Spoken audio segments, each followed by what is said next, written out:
You swore you would mark me. I was never going to mark you. Of all the cruelties I have suffered, this one broke me most. They dragged her through the snow like she was nothing. Tell me, brother, if she means so little, why does your wolf howl her name every night?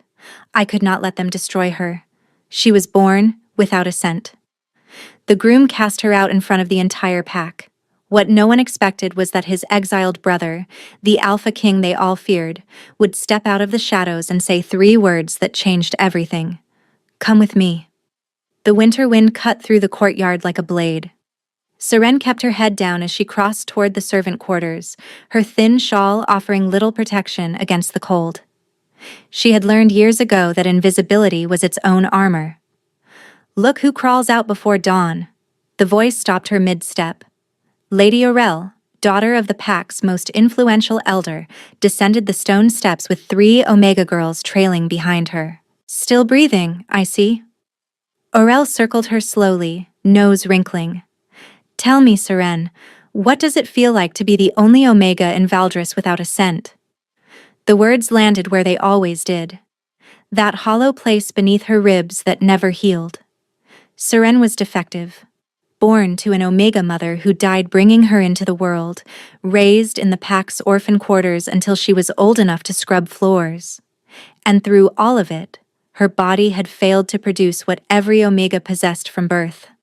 The scent that marked them as capable of bonding, of bearing strong pups, of having worth.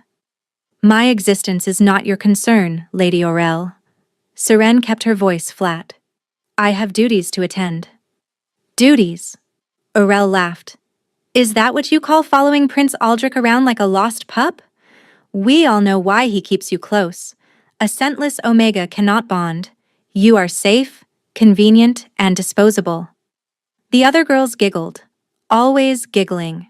Prince Aldrich's choices are his own, Seren said quietly, as are mine. She moved to step around them, but Aurel gripped her arm. He announced the wedding last night. Aurel's whisper was meant to wound. The whole pack knows, but do not fool yourself into believing you are anything more than entertainment before he takes a real mate. Seren's heart stuttered. Wedding. He announced it. She pulled free and walked away before Aurel could see what those words had done. The cold bit harder now. Or maybe it was something else burning behind her eyes. Aldrich had promised. 3 years of whispered words. And now, he had kept his word. So why did Aurel's warning echo louder than her own hope? Seren paused at the courtyard's edge. Beyond the castle walls, the Ice Veil Mountains rose like jagged teeth against the pale sky. Somewhere beyond those peaks lay the borderlands where exiles wandered. She did not know why her gaze lingered there, did not understand the strange pull she felt toward those forbidden places. But standing in the cold that morning, Seren could not shake the feeling that someone was watching her. She remembered the first time Aldrich spoke to her. Seren had been 15, hauling water from the well. The bucket was too heavy, the ice too slick. She had fallen hard, water soaking through her dress as laughter erupted from the windows above. Then a shadow fell over her. That looked painful. She looked up into the face of the most beautiful boy she had ever seen. Prince Aldrich, second son of the Alpha King, golden-haired and summer-eyed, standing over a soaked servant girl as if she were worth noticing. Here. He offered his hand.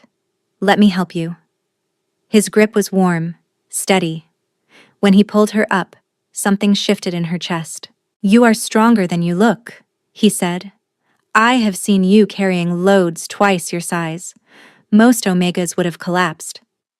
I do not have the luxury of collapsing, my prince. He laughed. Not at her. With her. I like that. You are different, Seren. That was the beginning. Over 4 years, Aldrich found reasons to cross her path. He requested her when he needed chambers cleaned. He walked through the kitchens when she worked there, always pausing to speak with her. You deserve better than this, he told her once in the stables where she hid from Aurel's cruelty. One day I will give you better. Promises. Always promises. He never spoke them loudly, only glances that lingered. Touches too deliberate to be accidents. Smiles meant only for her. Crumbs. She gathered them desperately, convincing herself they would become something whole. But Aldrich also disappeared. He would vanish for weeks with noble Omega girls, return with stories Seren pretended not to hear, then come back to her as if nothing had changed.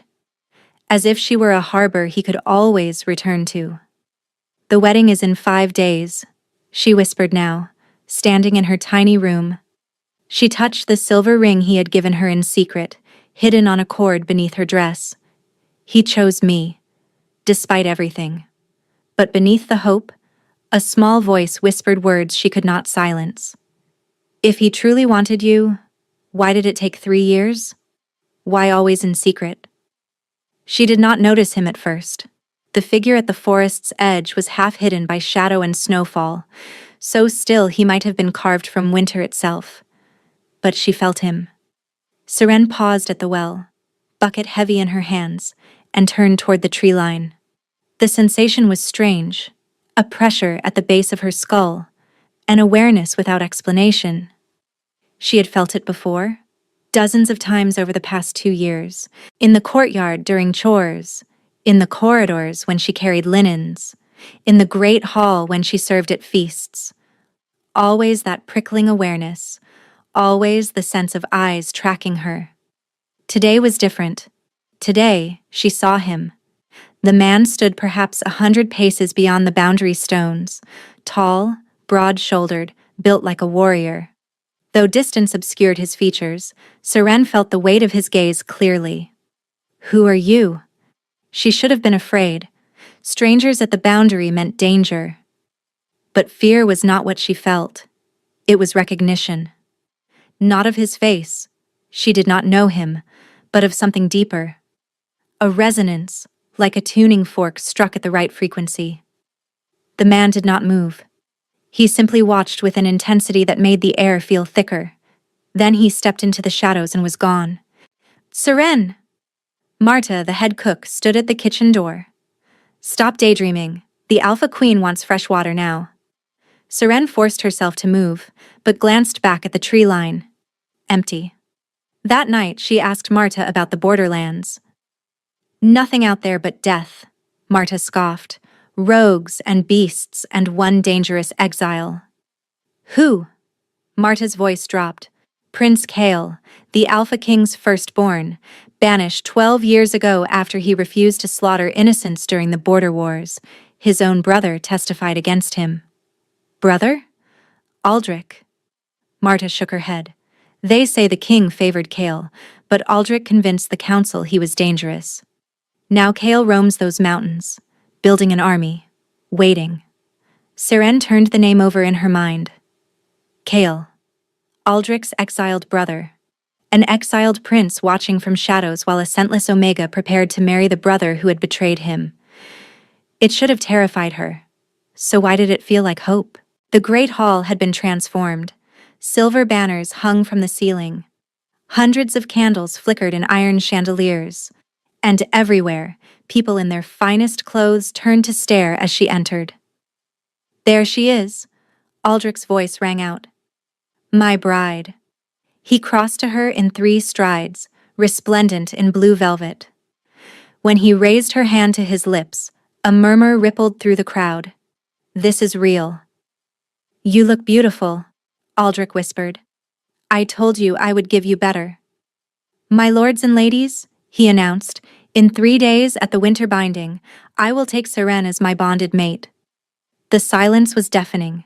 She saw it on their faces: shock, disbelief, disgust. It was everything she had wanted.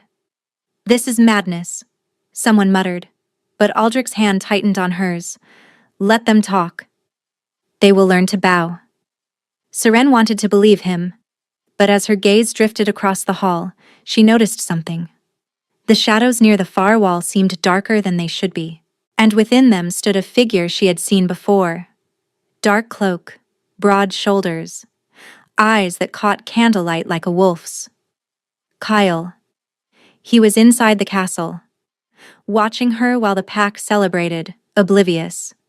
His expression looked like warning, Then Aldrich pulled her toward the dance floor, and when she looked back, the shadows were empty. She arrived the next morning. 6 white horses pulled a carriage of polished ebony through the gates. Riders in crimson cloaks bore an unfamiliar sigil. "Who is that?" Seren asked a servant. "Lady Lysara of Ashvel." The girl paled. "They say she destroys anyone in her way." The carriage opened, and a woman stepped out. Lysara was stunning the way a blade was stunning. Beautiful, deadly, designed for destruction. Wine-dark hair, sea-ice eyes that swept the courtyard with precision. When those eyes found Seren, they stopped. Lysara smiled without warmth and inclined her head before gliding inside. "She knows who I am. Stay away from that one." Seren turned. A young woman stood beside her, brown hair, sharp eyes, and plain clothes. "I am Bryony, 15th cousin of someone important enough for me to be here, invisible enough for me to notice everything." "What do you mean?" "Lady Lysara came for Aldrich. Her pack has been negotiating an alliance for months. She expected to seal it with a mating bond." Bryony's eyes cut to Seren. "Then you happened." Seren's stomach dropped. Aldrich never mentioned. Men like him never do. Bryony stepped closer. "Lysara has ruined 4 engagements. The Omegas who stood in her way suffered accidents or disgraces. One vanished entirely. You think she would? She already sees you as an obstacle." Bryony touched her arm. "You are fighting a war you do not know exists. Be careful." That evening, Seren watched Lysara sit beside Aldrich at dinner. The distance was proper, but Lysara laughed too often. Her hand touched his arm too casually, and Aldrich leaned toward her with attention he had never shown publicly before. He is just being polite. But the cold in her chest would not thaw. 2 days before the ceremony, Aldrich stopped coming. He sent servants with excuses, meetings, negotiations, duties. But she saw him walking with Lysara in the gardens. She saw them sparring, Aldrich laughing at her lethal grace. She saw his eyes drift to the dark-haired woman during meals. The whispers grew louder. He is having second thoughts. Lady Lysara is everything that Omega is not. On the night before the ceremony, Seren found Aldrich alone in the moonlit garden. "Is it still happening?" The words came sharper than intended. "Tomorrow. The binding." "Of course." He reached for her hands. "Why would you ask?" "Because you have not looked at me in 2 days. Because Lysara sits where I should sit." "Seren." His hands cupped her face. "You are imagining things. Lysara is a political complication. I must be diplomatic. But my choice is made." "Is it?" "Yes." He kissed her forehead. "Trust me, I would never let you down." He left her with those words, and she wanted to believe them. But as she turned to go inside, she saw him. Kale stood at the garden wall, close enough that she could finally see his face. Sharp features, dark brown, smoke-colored eyes, a scar along his jaw. He was beautiful the way winter was beautiful, harsh and impossible to look away from. "You heard?" she whispered. "I heard a man who does not know his own mind." His voice was low, rough, and a woman who deserves better than uncertainty. "What do you want from me?" He studied her face as if memorizing it. "I want nothing from you, but the ceremony tomorrow will not go as you expect, and when it falls apart." He stepped closer. "You will have a choice." "What choice?" "To break," Kyle murmured. "Or to begin again." He vanished before she could respond. What did he know that she did not? The morning of the winter binding dawned gray and bitter. Seren stood before her mirror in the ceremonial gown, white as snow, embroidered with silver. Winter roses braided in her dark hair. She looked like a bride. She felt like a sacrifice. The great hall was packed. Every noble family had come. The elders sat in ceremonial robes, and at the front, beneath an arch of frozen branches, stood Aldrich. He did not turn when she entered. Seren walked the long aisle alone. each step heavier than the last. The whispers cut like knives. She actually came. Does she not see his face? She reached the platform. Aldrich finally turned. Her breath caught. His eyes were empty, not nervous or excited, simply vacant, as if he had already left this moment. Aldrich, she whispered. What is wrong? He did not answer. Elder Vorath stepped forward. Lord Aldrich, do you come freely to claim this Omega as your bonded mate? Silence stretched. 1 heartbeat. 2. 3. I cannot. The word detonated. I cannot claim her. Aldrich's voice grew stronger. I acted rashly. A union of this nature would weaken our standing. I must consider alliances that serve Valdris. The hall erupted. You promised me. The words scraped from Serene's throat. 3 years. He finally met her eyes. What she saw was worse than cruelty. Relief. I am sorry, but someone like you? He gestured vaguely at her scentless body. Surely you understood. Someone like you. The phrase buried itself in her chest. Remove her. Aurel's voice rang out. She has no place here. Hands seized Serene's arms. Guards dragged her backward down the aisle. Not like that, Aldrich said weakly. She does not deserve. She deserves exactly this. Commander Theron, Aldrich's uncle and regent since the old king's death, stepped forward. The girl aimed above her station. The great doors opened. Winter wind rushed in. They threw her. Serene hit the snow hard. The cold bit through her thin gown immediately. Behind her, the doors slammed shut, muffled laughter from within. She lay there staring at the gray sky. The girl who believed she could be loved died in that snow. Something colder began stirring in her place. Footsteps crunched through the snow. Can you stand? She turned her head. Kyle stood over her, dark cloak rippling, eyes blazing. Behind him, warriors waited in the tree line. Why are you here? Her voice came out broken. Because I made a promise. To protect those who cannot protect themselves. He extended his hand, palm up. Come with me. Serene stared at that hand. Behind her lay everything she knew, the castle, the pack, and the memories of false promises. Before her lay the unknown. Why would you help me? Because you deserve someone who is certain. His voice was rough, and I have never been more certain of anything. Serene reached up and took his hand. Kale pulled her up in one motion. Before she found her balance, his cloak wrapped around her shoulders, heavy, smelling of pine and wood smoke. Can you walk? I think so. Then walk quickly. Warriors emerged from shadows. A dozen men and women with hard faces forming a protective circle toward the mountains. Who are they?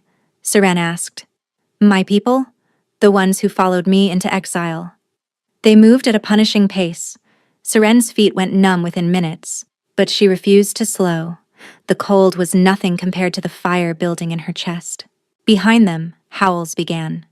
They are following. A scarred woman with silver-streaked hair fell into step.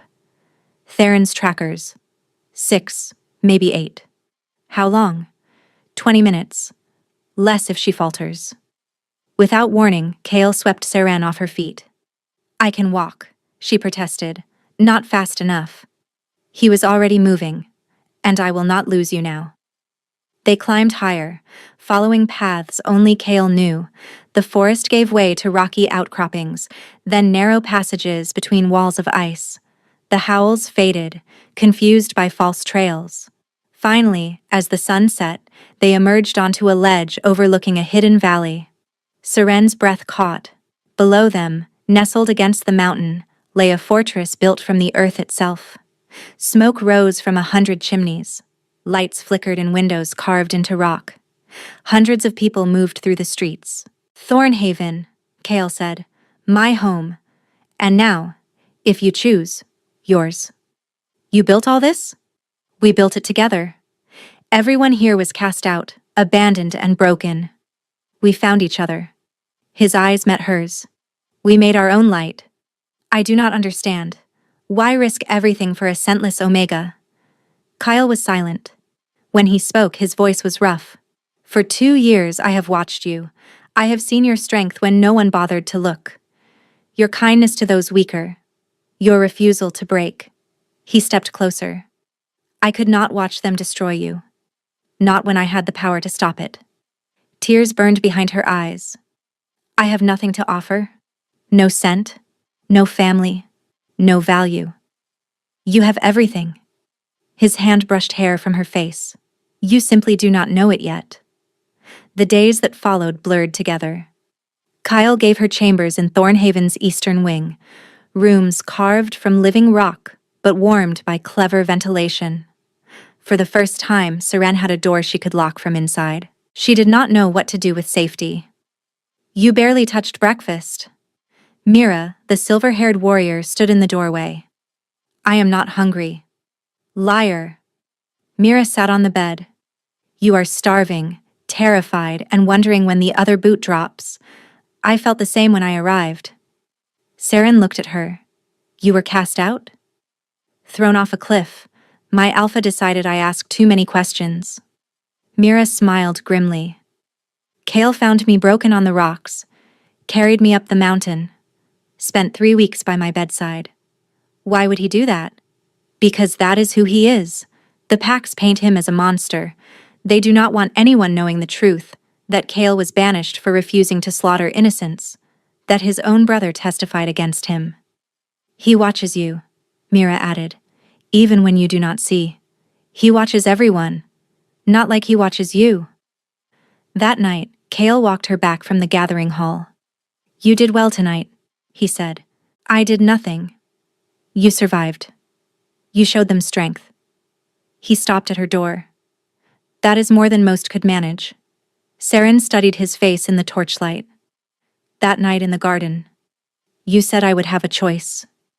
Did you know what Aldrich would do? Kale's expression tightened. I suspected. I had sources inside Valdris. The rejection was planned before you walked down that aisle. You could have warned me. Would you have believed me? They both knew the answer. No, she admitted. So I waited.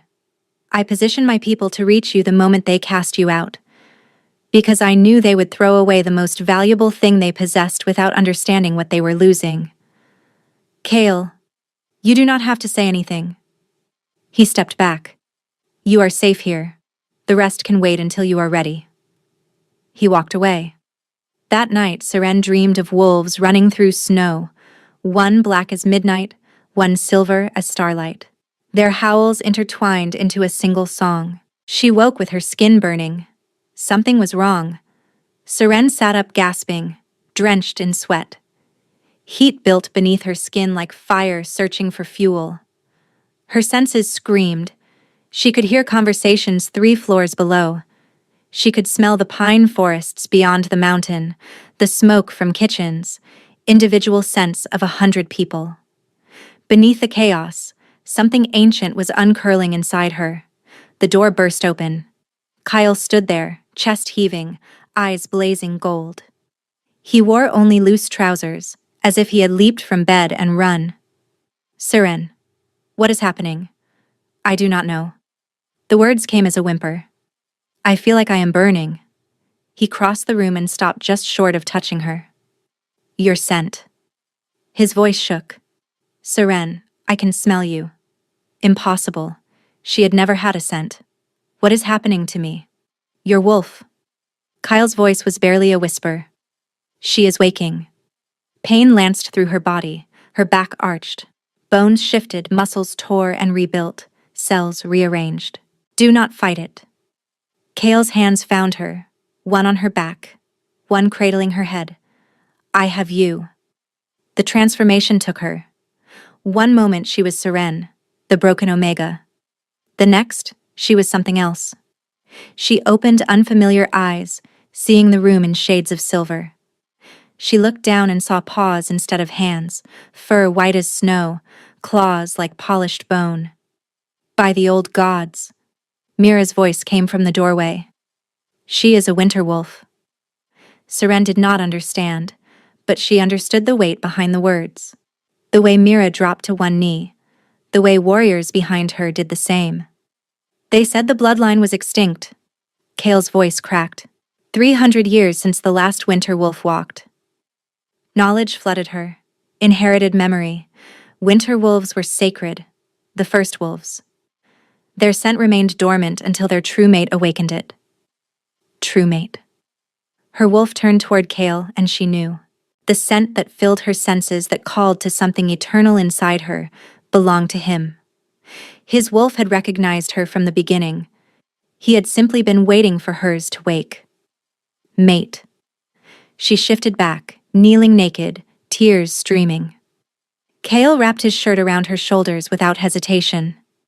"You knew," she whispered, "this whole time." "I suspected. My wolf recognized something in you, but without your wolf awake, I could not be certain." "And now?" He pressed his forehead to hers. "Now I am asking." "Tell me everything," Seren whispered. The room had emptied. Mira had cleared the doorway. "Why did you wait? Why let me walk into that ceremony?" Pain flickered across his features. "Because I had no right to claim you. I was an exile. What could I offer except hiding in mountains? You could have offered truth. Would it have been enough?" His hands tightened on her shoulders. "You loved him. I could not tell you your feelings were misplaced. You needed to see it yourself. You needed to choose freely." He was right. If Kale had appeared before the ceremony, she would have rejected him. "I see you now," she said.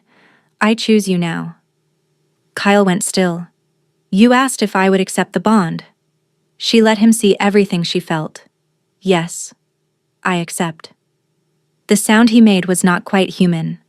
Then he kissed her. This was not gentle. This was years of watching and wanting, released in one moment. Kale kissed her like she was oxygen, and he had been drowning. Seren answered with equal ferocity. Her hands found his hair, his shoulders, and his back. "I have wanted this," Kale breathed against her throat, "since I first saw you stand back up after they knocked you down. I have wanted this since before I knew what wanting meant." When they joined, the bond snapped into place. She could feel Kale, not just his body, but his emotions, the vast love he had carried in silence. And she let him feel her. All her pain, all her hope, all the broken pieces. The bond fused them together with gold. Afterward, tangled in furs, her head on his chest, Seren spoke. "They will come for us, when they learn what I am. Let them come." Kyle's voice was steel. "I have waited 12 years. I have built an army. And now I have something worth fighting for." "What happens next?" "We show them what they threw away." A predatory smile curved his lips. "Then we take everything back." Word spread like wildfire.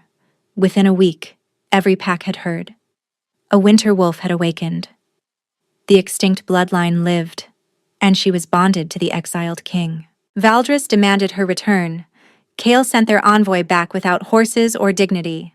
Ashvale sent Lysara with alliance offers.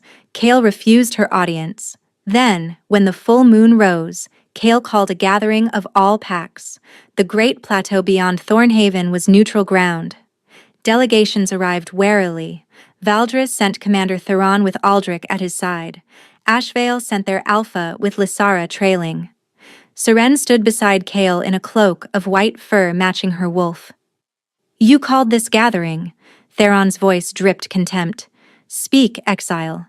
Kyle stepped forward. "I called you to correct a mistake. 15 days ago, you threw a woman into the snow. You believed she was worthless." Murmurs rippled. "You were wrong." Kale's voice hardened. "Seren, my mate, my queen, carries winterwolf blood, the sacred bloodline you thought extinct." Theron paled. "Impossible. See for yourself." Seren felt the fire rise. The shift came seamlessly, woman to wolf. She stood before them in white fur, eyes blazing with ancient power. Silence. Then, one by one, wolves dropped to their knees. Not because Kale commanded it, because something in their blood recognized what she was. Elder Vorath pressed his forehead to the ground. Forgive us. We did not know. Seren shifted back, standing tall. No, you did not know because you did not care to look. You let me be mocked, beaten, thrown away. She stepped forward. The crowd parted. I do not want apologies. I want you to remember this the next time you decide someone is worthless. Her eyes found Aldrich. The Golden Prince looked shattered, horror dawning as he realized what he had lost. You could have had my loyalty, she told him. My love, my power. But you chose fear over faith. She turned away. That choice cannot be unmade. Lysara pushed forward. This changes nothing. She is still an exile's mate. Kyle laughed. Without a kingdom? He raised his hand. The mountain came alive. Warriors emerged from hidden passages, hundreds, thousands, an army built over 12 years. I have always had a kingdom. I was simply waiting. His hand found Seren's. My father's throne was stolen through treachery. My birthright stripped by cowards. For 12 years I planned. He smiled the smile of a king reclaiming what was his. Will you stand against us? Or kneel and join what we build? One by one, alphas knelt. Theron was last, face purple with humiliation. Aldrich remained standing, eyes locked on Seren. I am sorry, he whispered. She looked at the boy she had loved and felt nothing but emptiness. Goodbye, Aldrich. She turned her back on him forever. Kale pulled her close, kissing her temple as the moon reached its peak. How do you feel? Seren looked at the kneeling crowds, the army behind them, and the future spreading wide. Like myself, she said, for the first time ever. Kyle smiled. Welcome home, my queen. As the wolves of Thornhaven raised their voices in a howl that shook the mountains, Seren lifted her head and joined them. She was no longer the broken girl they had thrown into the snow. She was the winter wolf, and she had only just begun.